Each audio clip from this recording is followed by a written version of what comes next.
Presiden Ukraina Volodymyr Zelensky menyebutkan Presiden Putin sengaja mengirim warganya ke kematian melalui mobilisasi parsial pada Sabtu 24 September.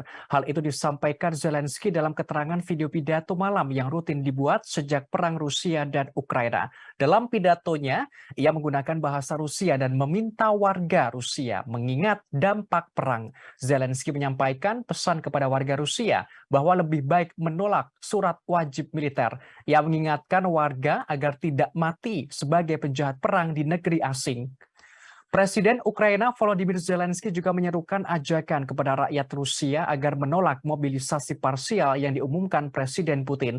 Ia seolah mengingatkan warga Rusia bahwa sudah ada sebanyak 55.000 tentara Moskwa yang tewas karena perang. Orang nomor satu di Ukraina itu lantas mengajak rakyat Rusia untuk menentang pemerintah Putin. Zelensky menerangkan akibat perang itu sudah banyak warga Ukraina yang terkena dampaknya, baik berupa kejahatan, pembunuhan, hingga penyiksaan. Dengan hal itu, Zelensky seolah mempersilahkan warga Rusia untuk hidup atau mati. Selain itu, Kepala Negara Ukraina menyampaikan lebih baik pasukan Rusia menyerah kepada tentara Ukraina daripada terbunuh dalam serangan senjata dari Kiev.